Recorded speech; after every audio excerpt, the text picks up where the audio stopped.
This meeting is being recorded. Okay, so yeah, good evening, everyone. Thank you for coming to hear me. This is actually research that I'm going to be presenting, not the full whack that I'm doing this evening, but it's the research that I'm going to be presenting at the conference in Cork in July. So very, very exciting. A little bit of a deviation from my actual day-to-day research, but interesting nonetheless. So, two figures who had an undeniable influence on the proliferation of occult beliefs and practices in the early 20th century, yet have had a very different reception in popular culture, are Aleister Crowley and Dion Fortune. Now, one of those names tends to be a lot more familiar than the other, and in fact, it says a lot about the two characters themselves that Crowley appears in everything from rock and metal music and lyrics to film and TV, even cartoons and comics. However, the two figures, who are contemporaries and or acquaintances, depending on who you ask, had a very different reception in their lives. So, what I'm hoping to do over the next 40 minutes or so is look at them both, beginning with a brief biographical introduction and thinking about the similarities and points of overlap in their personal biographies, as well as looking at their magical practices in the context of some of the main esoteric movements of the 19th century. And then finally taking a little bit of a brief look at how they were received and reviewed before giving a bit of a close reading of a selection of their supernatural or psychic detective tales, namely from The Secrets of Dr. Taverner by Fortune and The Simon If Stories by Crowley. So I'm hoping to be able to show how, in my view, their works of fiction overlap with the fundamentals of their respective magical practices. So let's get into a bit of biography, and why not start with the great beast himself? Edward Alexander Crowley was born on the 12th of October 1875 in Royal Leamington Spa. His father, also Edward Crowley, was significantly older than his wife, Emily Bertha Bishop. Both of his parents were devout Plymouth Brethren, which is a fundamentalist sect of Christianity that tends to keep itself sequestered away in its own communities and is very rigid in its belief system. So this, coupled with the fact that he was an only child after a younger sister lived for only 5 hours, meant that his childhood was really sheltered.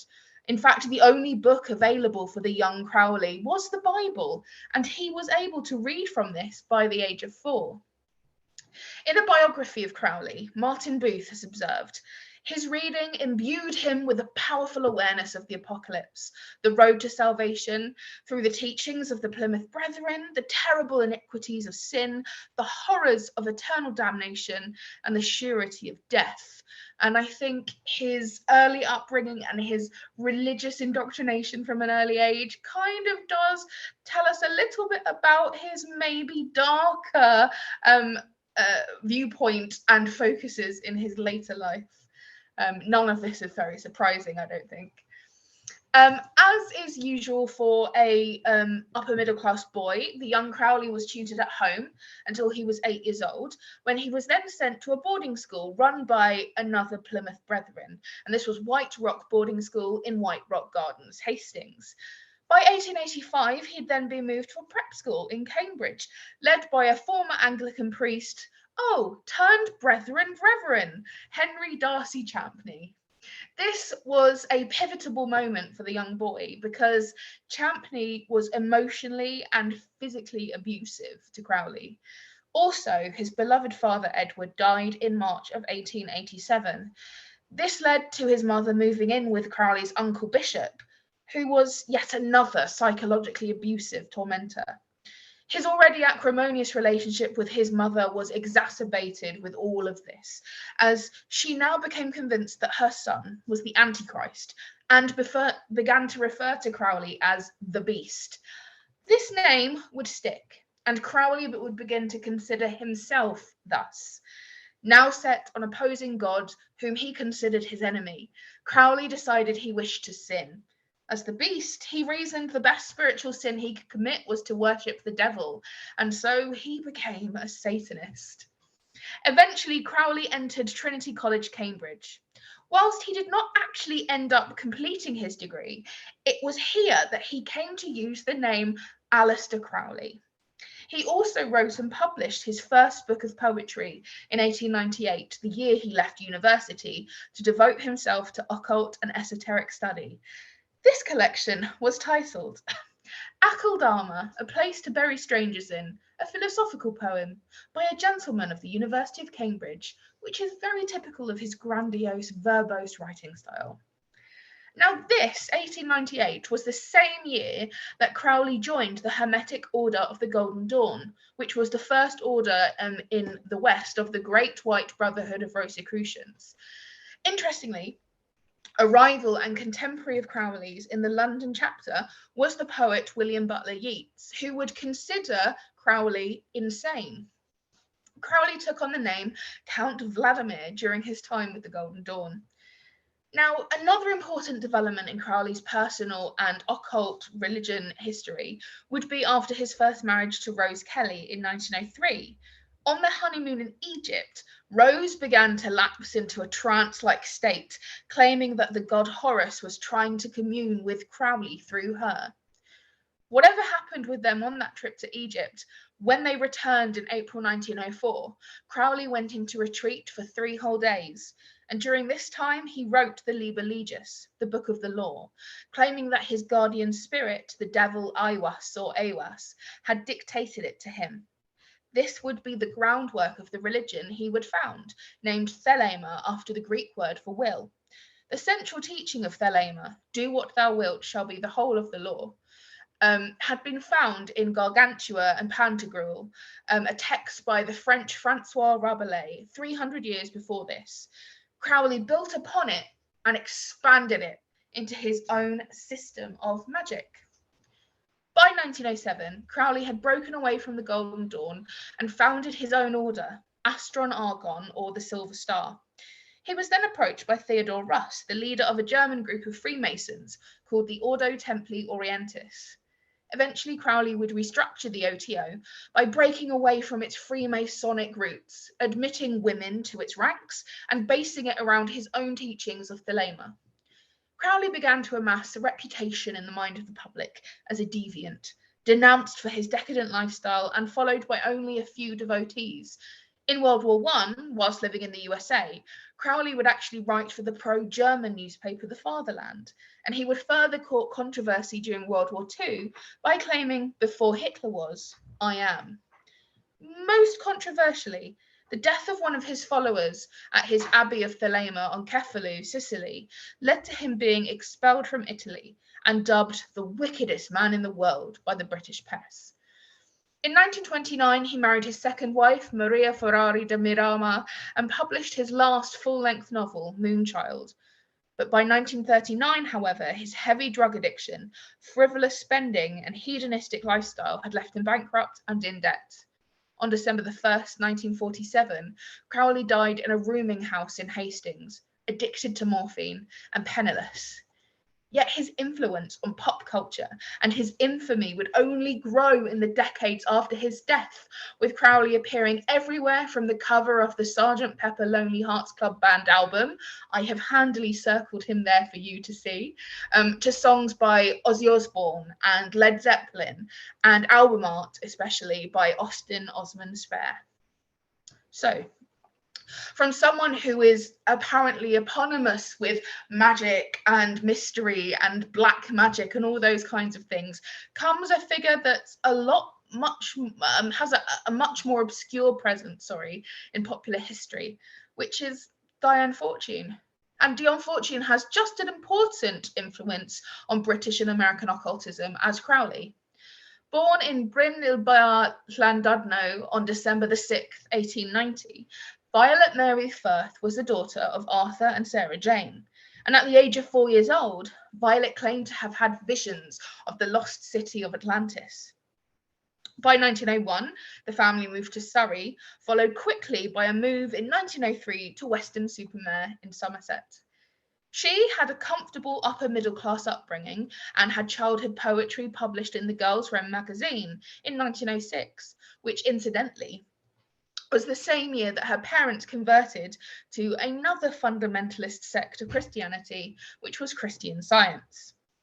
In 1911, Fortune would enrol in Studley Horticultural College in Warwickshire, and it was here that she would undergo the experience that would colour much of her later life.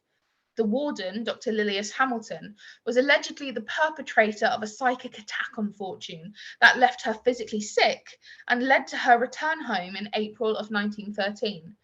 This is the attack that she would later describe in Psychic Self-Defense, one of her first magical instruction manuals. By the summer of the next year, she'd enrolled in the Medico-Psychological Clinic in Brunswick Square.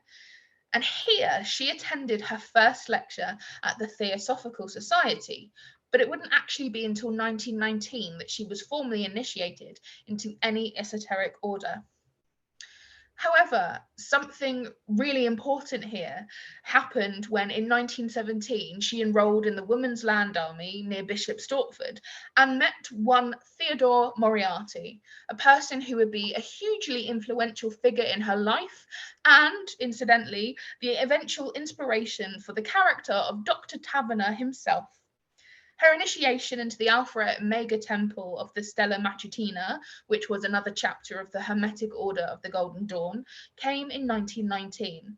And it was here that she took on the mystery name Deo non Fortuna, meaning God, not luck, which was based on the motto of her family coat of arms, and created her pen name, Dion Fortune.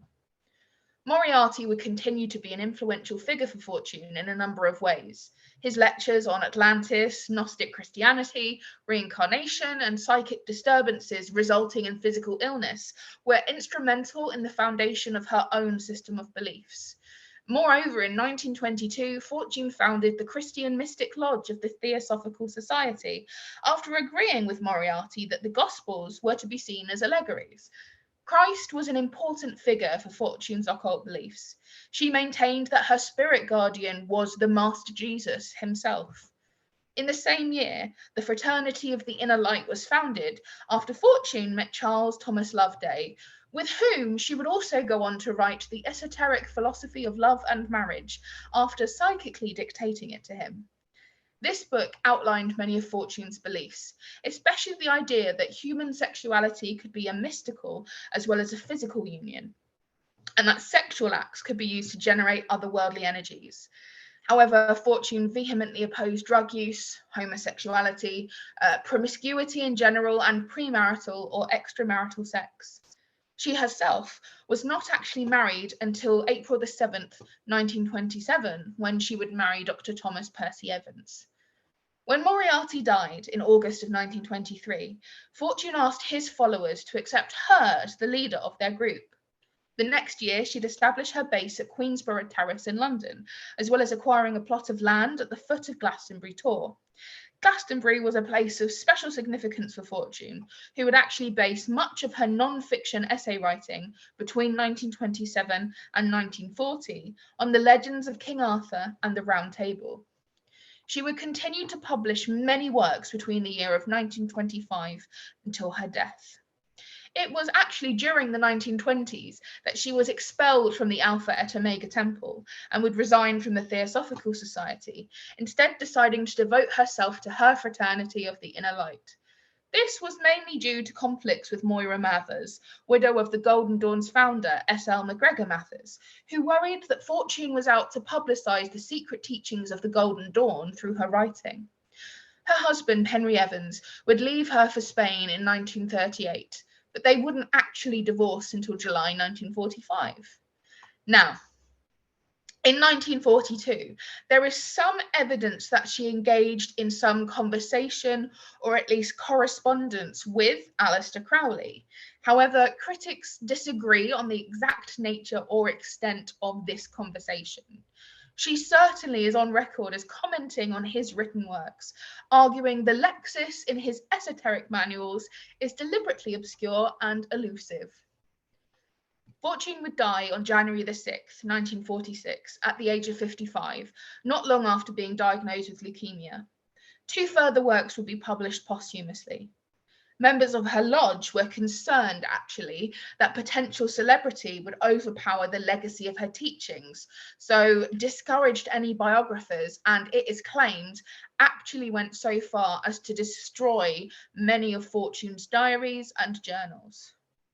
Of her life, Charles Feeding has written, "To encapsulate within the narrow confines of a book anyone's life, no matter how humdrum, is impossible. And the life of Dion Fortune was in no way simple or ordinary. We've known her by her works rather than the details of her personal life." So now I've kind of given you a brief overview of both of their lives. I think we can see some really interesting and obvious overlaps, as well as sort of stark points of divergence in the lives of Crowley and Fortune. Excuse me. The main one that struck me when I was researching them both is that they both grew up in and around fundamentalist Christianity, being Plymouth Brethren and Christian Science respectively. And yet they ended up turning this into completely different directions in their later life and their magic. Whereas Crowley's early experiences with Christianity seemed to turn him away from it and onto what is known as the left-hand path. Dion Fortune actually seemed to sort of draw from it in her own work and incorporated much of Christian ideology and iconography, such as the Master Jesus, into her own magical teachings and practices. They both had very comfortable upper middle class childhoods. And really interestingly, they were both initiates of different chapters of the Hermetic Order of the Golden Dawn and would eventually break away to create their own esoteric orders. But I didn't mention it in the biography, but there was some disagreement between Crowley and the Hermetic Order of the Golden Dawn, as well as there had been with Dion Fortune. They both had really pivotal spiritual experiences in their youth, which impacted their later lives and belief systems. And whilst Crowley was known for his hedonism, his sexual depravity, and his self-identified pansexuality, Fortune actually condemned these practices and was fairly conservative in her views on sexuality. And obviously, Crowley was a notorious figure, infamous rather than famous during his lifetime, whereas Dion Fortune was only really known within her own occult circles, and in other sort of wider society. If she was known, it was as a writer. She was only really known for the work that she published. So, what about their magical practices, Thelema and the Inner Light? How do they measure up against two of the other main esoteric movements of the 19th century? Here we have the piercing gaze of Madame Blavatsky herself, because I'm going to talk about first the Theosophical Society, which was founded in America by Helena Blavatsky and Henry S. Olcott in 1875. And Theosophy was a central pillar of late 19th century esotericism. Its importance and influence on the early growth of Eastern spirituality in Western society is undeniable. And it was actually one of the first movements to bring lots of the ideas of Asian religion across to the West and really popularize it, including the concepts of karma and reincarnation. Theosophy was largely a synthesis of Hindu and Buddhist mysticism with Western occultism. And it mostly stemmed from Blavatsky herself after she allegedly channeled the knowledge of the Mahatmas, the Masters of Wisdom, and the Ascended Masters whilst in Tibet.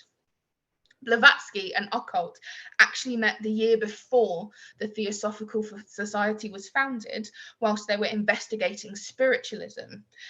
While the sort of main sort of rush for spiritualism and the main passion for it had starting to die down a little bit, the Fox sisters and their infamous rappings were in 1848. By the 1870s, it was still popular, but other things started to grow. So that's why Blavatsky and Olcott were searching into it. And their eventual focus would be on practical occult training, including ritual and astral travel, and would make early theosophy especially secretive. Blavatsky also had a strong personal belief that it was through occultism that science and theology or religion may find their errors corrected and be reconciled. And this was actually the main focus of her huge, over 1,300 page long work, Isis Unveiled. So that was Theosophy. What about the Hermetic Order of the Golden Dawn, which is more directly relevant to Crowley and Fortune, as they were both initiates of it at some time. Now, this had its origins in the Freemason Society, specifically in an esoteric sect called the Societas Rosicruciana in Anglia, the Rosicrucians. Whereas Theosophy was as philosophical as it was esoteric, the Golden Dawn's main focus was the study of magical theory and ritual, including tarot and the Kabbalah. It also brought elements from its Rosicrucian and Masonic origins in its system of philosophy, in its focus on incantation and ritual, as well as lifting material from the Egyptian Book of the Dead and being in turn itself inspired by Theosophy, the writings of the French occultist Eliphas Levi, and grimoires from the late medieval period.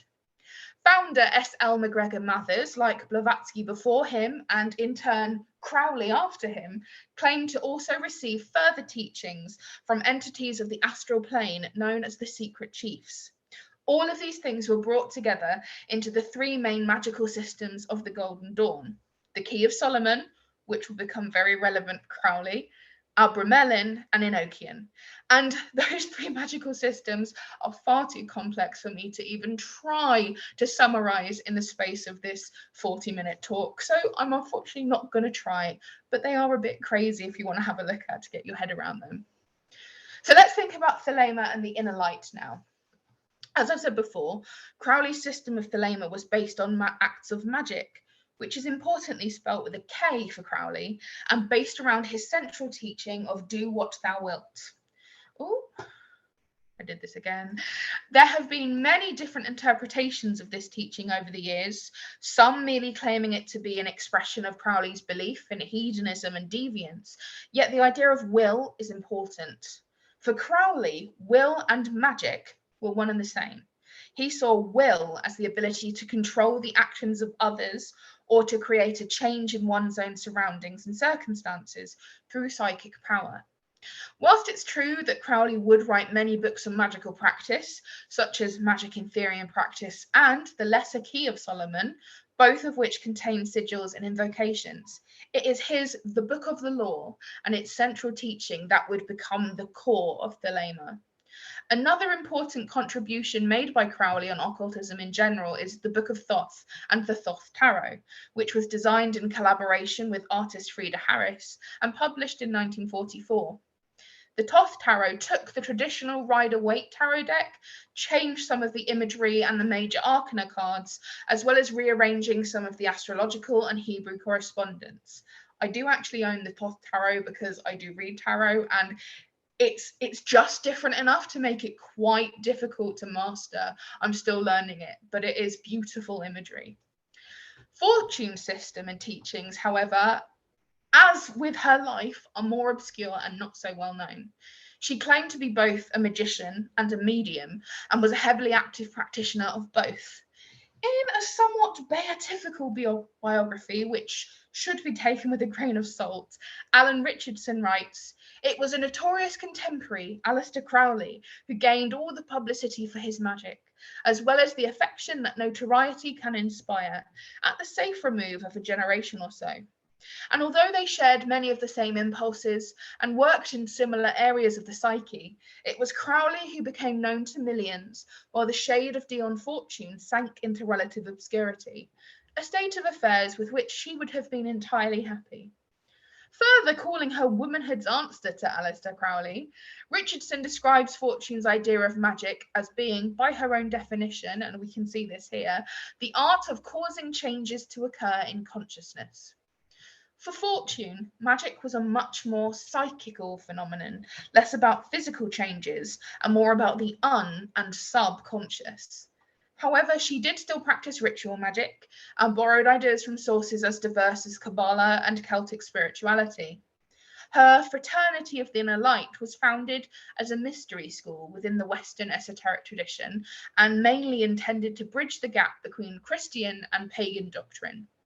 At the core of her belief system was also the power of sexuality and physical relationships, as well as the principal aim of the expansion of psychic and spiritual consciousness in order to aid the development of humanity. What we know of Fortune's practice is what we can find in her somewhat prodigious bibliography and the many manuals she penned in her lifetime, whereas much of what we know from Crowley is from his notoriety.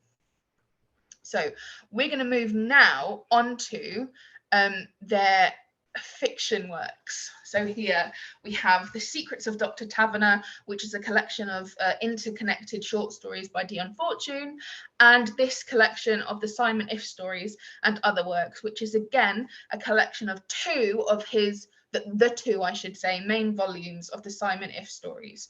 And both of these collections of work are in the psychic detective tradition, which was a fairly popular form in the short genre, and I guess the Gothic genre at the Fin-de-siecle, because you had all those ideas of spiritualism and psychic investigation going on, merging with that burgeoning theme of the detective story. And actually, both of their main characters are figures drawn from the lives of their authors. Rather fittingly, whereas Dion Fortune bases Dr. Taverner on somebody else that was influential, Crowley bases Simon If on himself. In the preface to her collection, Fortune tells us that Taverner is a fictional version of Moriarty. Dr. Taverner will no doubt be recognised by some of my readers, she writes. His mysterious nursing home was an actual fact. To Dr. Taverner, I owe the greatest debt of my life. Without Dr. Taverner, there would have been no Dion Fortune. Whereas, as William Breeze puts it in his introduction to the collection, Simon If is Crowley's idealised self in old age, wise, knowing, and unfailingly humorous as he applies his religious philosophy of thelema to human nature to solve a range of crimes and mysteries. So many of the stories in both collections are therefore in some way drawn from reality, or at least real experience. The opening story in the collection of Dr. Taverner, known as Bloodlust, begins with Fortune wondering whether or not Dr. Taverner should be the hero or the villain, as he was absolutely unscrupulous in his methods. We also see the mixing of psychology, science, and occultism from the outset, with Taverner explaining to Rhodes that his chief interest lies in those regions of psychology which orthodox science has not as yet ventured to explore. Magic is a science in the Dr. Taverner stories in a very real sense. She also describes magic as a practical, perhaps physical thing, when she describes Taverner's use of it against a psychic vampire as being a sign, then a sound. But we aren't actually told whether these signs and sounds are spiritual or just literal. Further, Fortune uses Taverner as a mouthpiece to put forward her own ideas and treatises on everything from the soul to the importance of ritual and psychology to magic.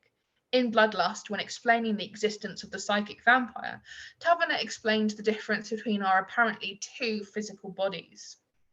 We have the dense material one, with which we are all familiar, and the subtle etheric one, which inhabits it and acts as the medium of the life forces, whose functioning would explain a very great deal if science would only condescend to investigate it. When a man dies, the etheric body, with his soul in it, draws out of the physical form and drifts about in its neighbourhood for about 3 days, or until decomposition sets in, and then the soul draws out of the etheric body also, which in turn dies, and the man enters upon the first phase of his post-mortem experience, the purgatorial one. In this excerpt as well, I think it's really obvious we can really see Dion Fortune's personal mingling of occult ideology and Christian lexis. We've got that idea of the purgatorial phase of somebody's post-mortem existence, which I think is just really great.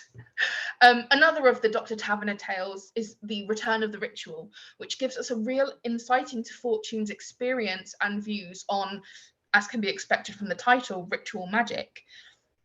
It also gives us an introduction to the idea of the different chapters of secret brotherhoods and the hierarchy of initiation involved in them. Fortune shows Taverner in this story as going subconscious and shifting the focus of his attention from the external world to the world of thought, displaying the importance of trance and psychic projection to Fortune and the inner light. Towards the end of the story, Taverner also notes that once an initiate, always an initiate. In all moments of difficulty and danger, the initiate turns to his master. Something in that boy's soul will reach out to make contact, and he will be brought back to his own fraternity, which I think really summarizes Dion Fortune's the importance that fraternity, hierarchy, and that rigid structure really had on Fortune throughout her entire life. If we turn to Simon If then, Crowley uses these stories to incorporate his ideas on psychology, science, and religion, as well as occultism and the thelemic system into the Simon If stories as well. In his introduction to the collection, Breeze suggests that Crowley's claims for If's methods of detection are worth serious examination. In just one example out of many, the story Psychic Compensation employs not just psychology, but literary criticism, showcasing Crowley's great skill as a critic.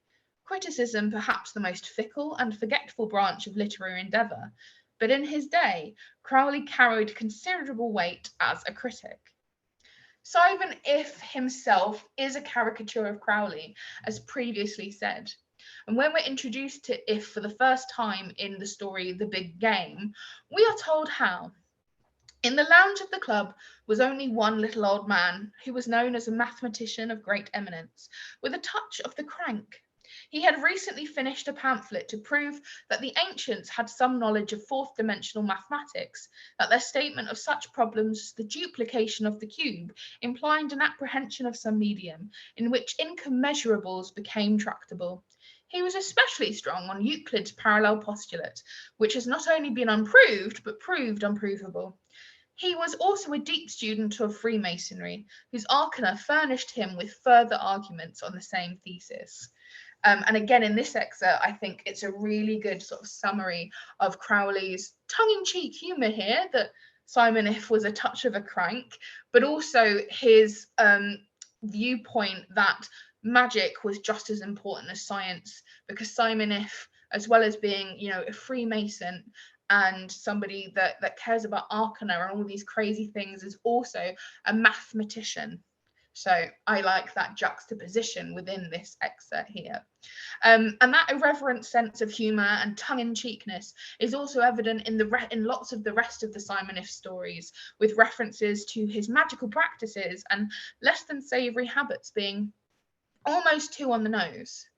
Another way in which Crowley is really clever with his writing comes from his use of language and the way he plays with it.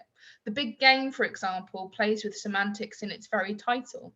The title makes us think, obviously, of big game hunting, which it certainly is a reference to, as the story is about two friends who are old hunting partners and then challenge each other to commit the perfect murder. Therefore, the ultimate big game is a human. But there's also a game in the sense that the friends are playful and almost childish in their challenge to each other. If refers to the first-rate intellect of the murderer, but also that this intellect is, in another respect, so feeble that the man takes pleasure or finds satisfaction in arranging his crime on a significant date. So the perhaps ritualistic significance of the timing of the crime is dismissed by If here as being something that kind of takes away from the murderer's intelligence. The Artistic Temperament is another story in which we see both explicit references to and echoes of Crowley's thelemic philosophy. If refers to the central tenets of Thelema and is definitely Crowley's mouthpiece here. As you've heard me say about 1,000,000 times, Jack, do what thou wilt shall be the whole of the law. Failure to observe this precept is the root of all human error. It is our right and duty, the two are one, as Eliphas Levine very nearly saw, to expand upon our own true centre, to pursue the exact orbit of our destiny. This idea of the importance of will and the pursuit of self is again referred to both in the title of the story and later when discussing the central murders to the story, when If explains that it's not merely the artistic temperament which produces these horrible crimes, it is simply any temperament which is suppressed long enough. This is clearly Crowley proselytizing on thelemic anti-suppression themes. Again, the will is the law. Similarly, during the story The Ox and the Wheel, Crowley again makes a more subtle reference to the central teachings of Thelema. When talking with the husband of the victim of the story about his horror at discovering his wife's promiscuity, he asks, do you blame her very much? Shouldn't God's blessings be free to all? And shouldn't we honour most those who are generous with them? So, in the eyes of Thelema, the wife's actions were just and right, truly making love under will the law. In the same conversation, If tells the man that right and wrong are fashions, like women's hats. Morals are, Crowley is saying, loose, not rigid, also frivolous and changeable, not some serious set in stone thing, but something to have fun at and to laugh at. There are also several allusions, both explicit and more subtle, to drug use throughout the Simon If stories. In The Big Game, we see our murderer ingesting cocaine. He's described as shaking a few grains of powder onto the back of his hand before drawing them into his nostrils. And If himself is a confessed cocaine user. When he is searching a room with the police and they find packets of cocaine, we see that he says, partial to cocaine, queried the magician, throwing a packet to the detective. I am rather, and he pocketed one for himself. In strict moderation, only when already feeling jolly and desirous of working all night without fatigue. This isn't surprising. Crowley himself actually wrote several pieces, both essays and short stories, on cocaine use and its merits when used sensibly, as he puts it, as both an artistic and a ritualistic tool. So, let's draw to a close now. The glaring differences between Fortune and Crowley that we could see in their biographies are, I hope, also elucidated within their writing. I hope I've shown you today how similar these two contemporaries were in many ways, but also how we can use their psychic detective stories as another source for understanding their systems of magic and occult beliefs more widely. Both Fortune and Crowley have had profound influences on modern day movements.